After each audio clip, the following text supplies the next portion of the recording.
नमः शिवाय। भगवान शिव के प्रिय भक्तों, आप सबका स्वागत है श्री शिव महापुराण के भाग 47 में। आज आप श्रवण करेंगे शिव पुराण की श्री रुद्र संहिता के तृतीय खंड के 19वें, 20वें और 21वें अध्याय का। तो आइए भगवान शिव का स्मरण करते हुए शुरू करते हैं। 19वां अध्याय, शिव क्रोधाग्नि की शांति। ब्रह्मा जी बोले, हे नारद जी, जब भगवान शंकर ने अपना तीसरा नेत्र खोलकर उसकी अग्नि से कामदेव को भस्म कर दिया तो इस त्रिलोक के सभी चराचर जीव डर के मारे कांपने लगे और भयमुक्ति और महादेव जी के क्रोध को शांत कराने के लिए मेरे पास बड़ी आशा के साथ आए। उन्होंने मुझे अपने कष्टों और दुखों से अवगत कराया। तब सब कुछ जानकर मैं भगवान शंकर के पास पहुंचा।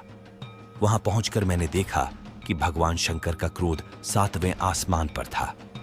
वे भयंकर क्रोध की अग्नि में जल रहे थे।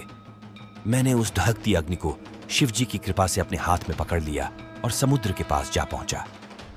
मुझे अपने पास आया देखकर समुद्र ने पुरुष रूप धारण किया और मेरे पास आ गए और बोले, हे विधाता, हे ब्रह्मा जी, मैं आपकी क्या सेवा करूं? यह सुनकर ब्रह्मा जी कहने लगे, हे सागर, भगवान शिव शंकर ने अपने तीसरे नेत्र की अग्नि से कामदेव को भस्म कर दिया है। इस क्रोधाग्नि से पूरा संसार जलकर राख हो सकता है। इसी कारण मैं इस क्रोधाग्नि को रोककर आपके पास ले आया हूं। हे सिंधुराज, मेरी आपसे यह विनम्र प्रार्थना है कि सृष्टि के प्रलय काल तक आप इसे अपने अंदर धारण कर लें। जब मैं आपसे इसे मुक्त करने के लिए कहूं, तभी आप इस शिव क्रोधाग्नि का त्याग करना। आपको ही इसे भोजन और जल प्रतिदिन देना होगा तथा इसे अपने पास धरोहर के रूप में सुरक्षित रखना होगा। इस प्रकार मेरे कहे अनुसार समुद्र ने क्रोधाग्नि को अपने अंदर धारण कर लिया। उसके समुद्र में प्रविष्ट होते समय पवन के साथ बड़े बड़े आग के गोलों के रूप में क्रोधाग्नि समुद्र के पास धरोहर के रूप में सुरक्षित हो गई। तत्पश्चात मैं अपने लोक वापस लौट आया। शिव पुराण की श्री रुद्र संहिता के तृतीय खंड का 19वां अध्याय समाप्त हुआ। अब आप श्रवण कर रहे हैं 20वां अध्याय, शिवजी के बिछोह से पार्वती का शोक। ब्रह्मा जी कहते हैं, नारद, जब भगवान शिव ने अपना तीसरा नेत्र खोलकर उसकी अग्नि से कामदेव को भस्म कर दिया, तब मैंने उस क्रोधाग्नि से भयभीत देवताओं सहित सभी प्राणियों को भय से मुक्त कराने के लिए उस अग्नि को शिव की आज्ञा से पकड़ लिया और उसे लेकर मैं समुद्र तट की ओर चल पड़ा। समुद्र को उस क्रोधाग्नि को सौंपकर मैं वापस अपने धाम लौट गया। तब पूरा जगत भयमुक्त होकर पहले की भांति प्रसन्न हो गया।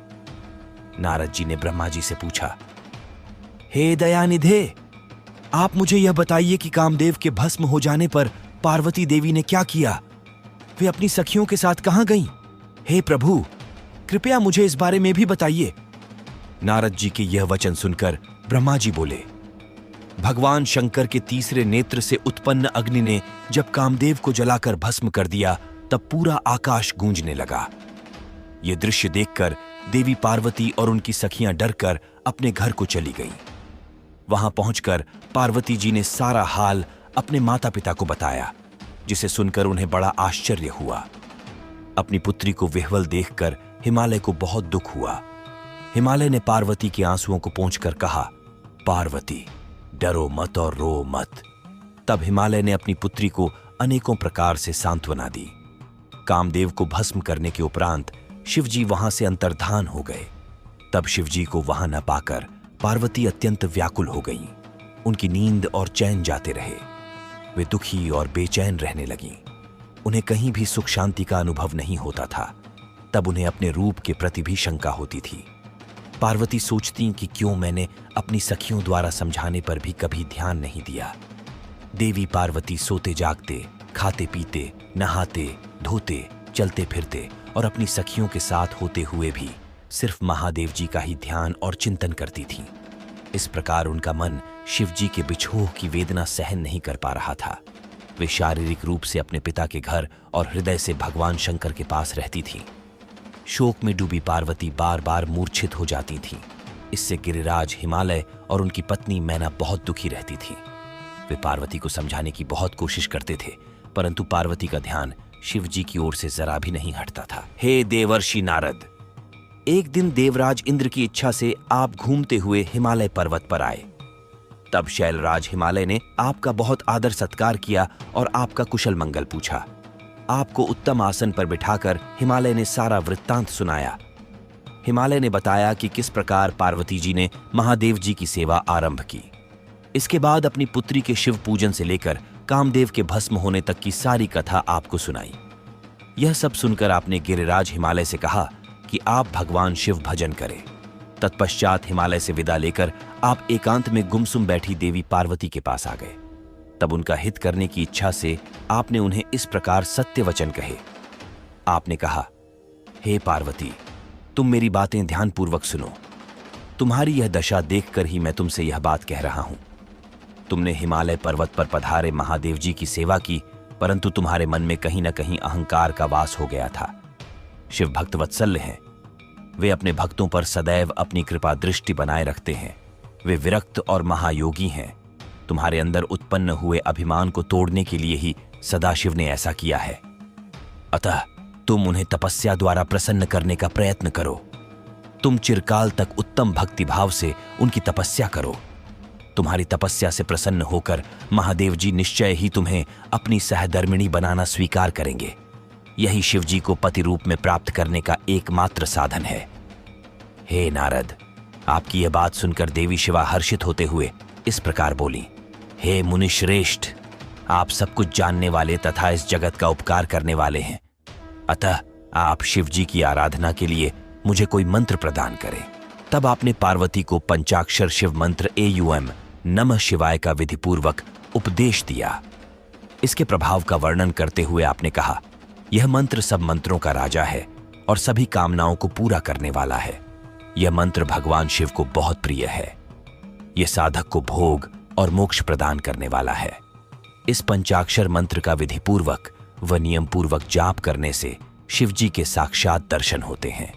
देवी, इस मंत्र का विधिपूर्वक जाप करने से तुम्हारे आराध्य देव करुणा निधान भगवान शिव शीघ्र ही तुम्हारे समक्ष प्रकट हो जाएंगे। अतः तुम शुद्ध हृदय से शिव जी के चरणों का चिंतन करती हुई इस तपस्या करने से ही यह पर्वत गौरी शिखर के नाम से प्रसिद्ध हुआ है। उस स्थान पर पार्वती ने अनेक फलों के वृक्ष लगाए।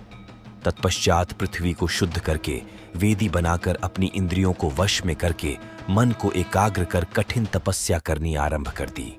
ऐसी तपस्या ऋषि मुनियों के लिए भी दुष्कर थी। भयंकर गर्मी के दिनों में पार्वती अपने चारों ओर अग्नि जलाकर बीच में बैठकर ओम नमः शिवाय का जाप करती थी।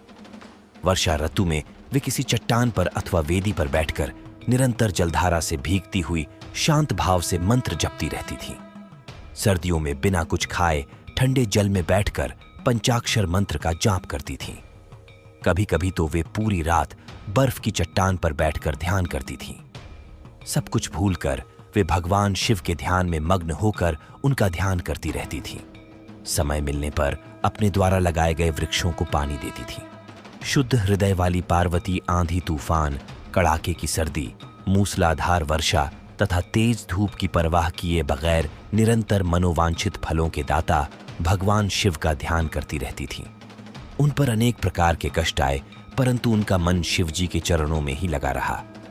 तपस्या के पहले वर्ष में उन्होंने केवल फलाहार किया।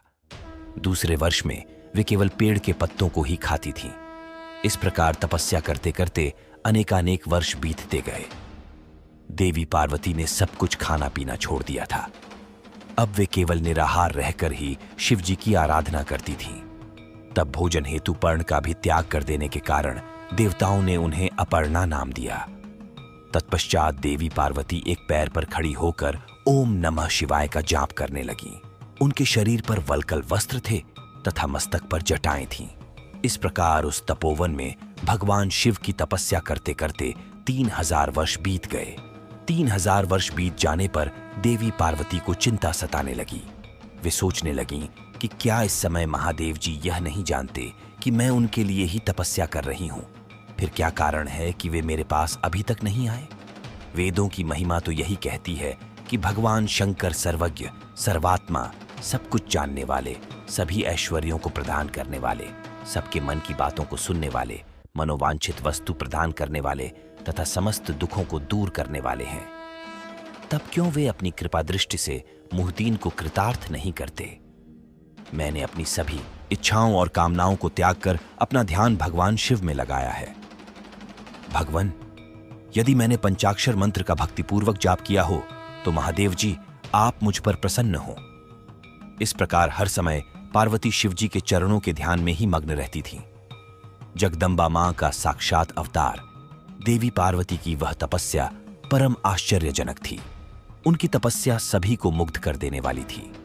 उनके तप की महिमा के फलस्वरूप प्राणी और जानवर उनके ध्यान में बाधा नहीं बनते थे। उनकी तपस्या के परिणाम स्वरूप वहां का वातावरण बड़ा मनोरम हो गया था। वृक्ष सदा फलों से लदे रहते थे। विभिन्न प्रकार के सुंदर सुगंधित फूल हर समय वहां खिले रहते थे। वह स्थान कैलाश पर्वत की सी शोभा पा रहा था तथा पार्वती की तपस्या की सिद्धि का साकार रूप बन गया था। भगवान शिव के प्रिय भक्तों, शिव पुराण कथा की श्री रुद्र संहिता के तृतीय खंड का 18वां अध्याय समाप्त हुआ। अगली वीडियो में आप श्री रुद्र संहिता के तृतीय खंड के 19वें अध्याय का श्रवण करेंगे। तब तक के लिए हर हर महादेव।